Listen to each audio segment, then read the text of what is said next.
Hi you guys! Sorry about the vlog. Well, this is technically not a vlog. Sorry about the Ableton book.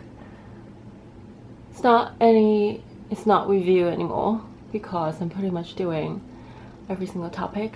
I don't know what to call it. But anywho, we are gonna continue. Sorry, I just have been feeling really crazy lately. Nothing bad happened. Actually, a lot of good things happened.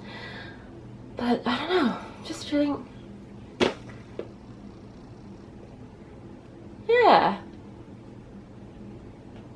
It's definitely the anxiety, because you know, I tend to have anxiety towards the future. It's fine. I apologize for the honesty, because I feel like we are a small group, and you know, I really like this kind of intimacy gathering to talk about music, so sometimes I will just tell you guys my feelings. I hope you don't mind. Without further ado, we are going to be talking about misusing rhythmic tools. So basically this chapter is very simple, so don't worry about it. I know for the past, I think 3 topics, it's been pretty complicated. Especially I heard someone told me that after seeing my example, it makes it even more complicated. I guarantee you it's not. Sometimes you just need to re-listen, re-watch, or just reread the material. Then it gets easier and easier every single time you do it. So yeah, feel free to ask me a question if you guys have any. Right, so the problem is you have a variety of tools in your DAW arsenal, such as quantization, slicing, and beat-juggling effects that are designed to help you work with rhythmic material, but you feel like there's more potential in these tools that you haven't yet discovered. Alright, so I will give you a super condensed summary about this subject and how you should go about them, and we will go into, let me see, I should write down 1, 2, 3. We will go into the 3 subjects. You should always learn your tools. Doesn't matter if you're gonna use it right away or whatsoever, but it's important to understand how your tool works because it's good for you. So keep that in mind. However, how do you take even more advantage of the tools that you already know will be in the following explanations.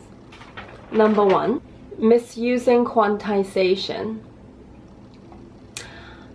Usually we quantize our notes, MIDI notes, or even audio file.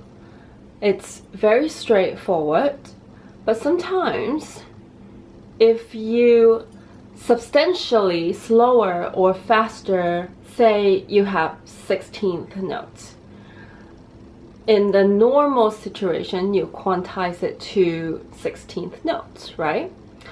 Try quantize it to quarter notes. Suddenly those 16th notes will become chords. Now, I haven't tried this method myself. This is the book's suggestion. I could see this happen. Try it. It might be interesting. It's just personally, I like to spell out the chords and know exactly why I'm using that particular chords, because chords have tonic, subdominant, dominant functions that might be too nerdy and it's not necessarily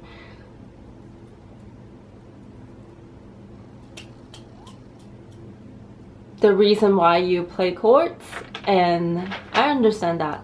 That's just my personal preference. I think this method is when you're absolutely stuck and you just wanna, you know, roll the dice and see what happens. I think it will be a good method to spark some new ideas. So just try play some 16th notes and then quantize them to quarter notes and see what happens. So that's number one solution. Number two, misusing slicing. If you are using Ableton and have pushed, you will know you can do slicing mode. It says that you can slice your fill recording or non-rhythmic samples. I already do this all the time because I am a sound addict, basically. So anything that could create sounds that I haven't heard of or it's interesting, I would make it and see how I like it. Especially when I travel, I will just record sounds in my environments. If I don't have a good quality audio recording device, I'll just use my phone. It doesn't matter, just get the sound in some kind of storage and then see what you can do with it. Because a lot of the time when you cannot use your sources, maybe it gives you an idea about what kind of sound you like to create. So you never know. Think of yourself, always think of yourself like a librarian. Collect things with good taste, obviously, or else you just a hoarder, right? Yeah, and see what happens. Right, and also you can potentially a new effect chain for each slice. I really hope you have a pretty powerful computer with like sufficient CPU power to do a lot of that, because often depends on what plugin you use as well. It could be quite intense on the CPU. I'm really feeling weird today, but I do want to chat with you guys, so The third one is misusing beat-juggling effects. Effects that chop and rearrange incoming audio material in real time are normally used for creating variations of beats. But as with the slicing examples discussed previously, you can also create interesting results by feeding these effects with any other material, including things that have no clear rhythm at all. To be honest with you, I don't know what I just read.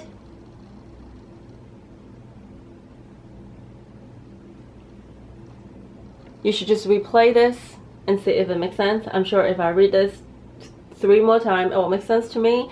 It's just my brain right now is really clouded with bloody emotions that are not needed. But I'm just human.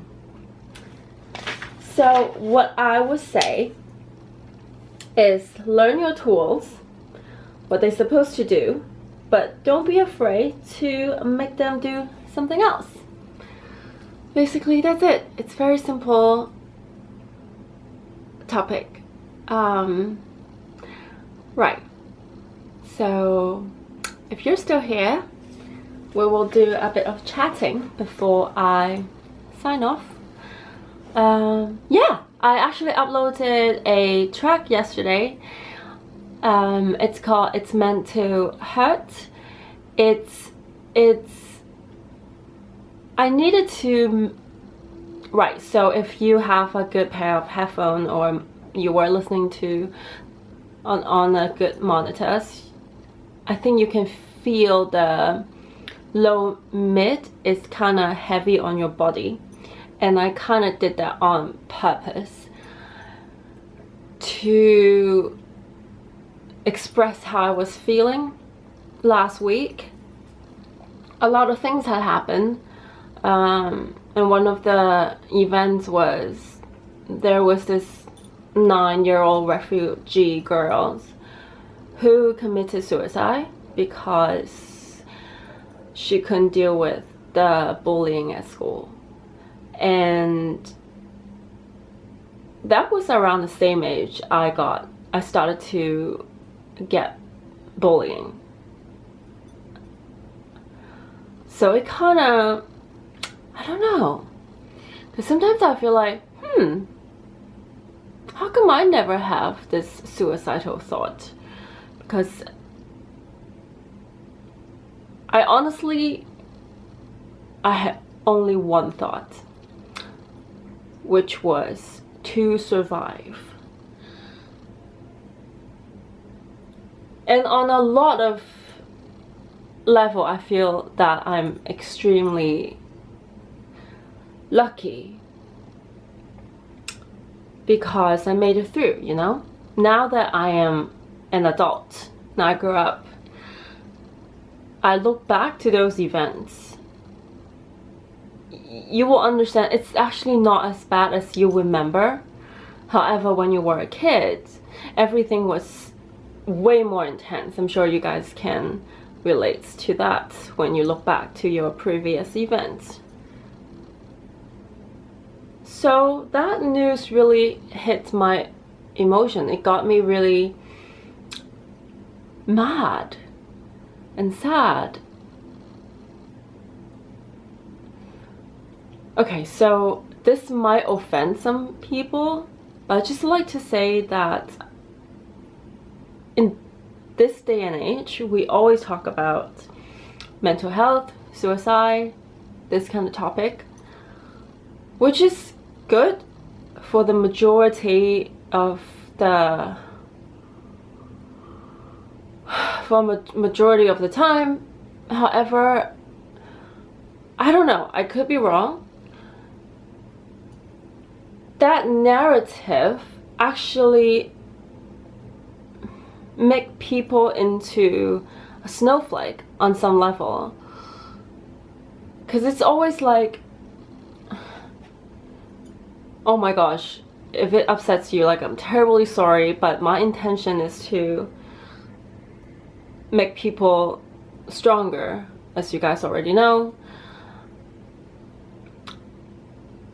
I think if we can talk about bullying, a situation like that, in a more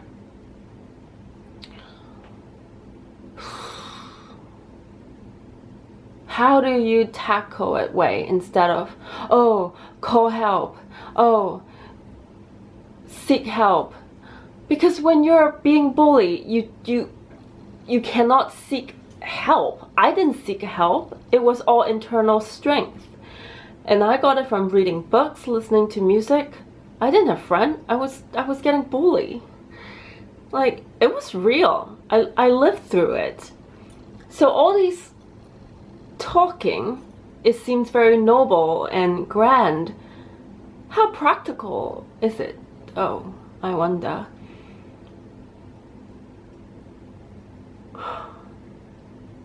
I'm terribly sorry if it has nothing to do with our Ableton book. It's just something I like to get off my chest, and I do believe that if we really want to help the younger generation or even adults, I just really feel like we can do a better narrative about the subject. You gotta build individual up by teach them how to have strength, not to keep on telling them, oh, poor you, it's okay, like, seek help.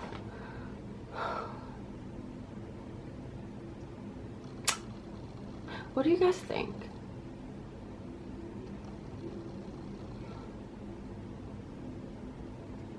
I honestly don't know. I can only speak from my experience. Obviously everybody's experience will be different. So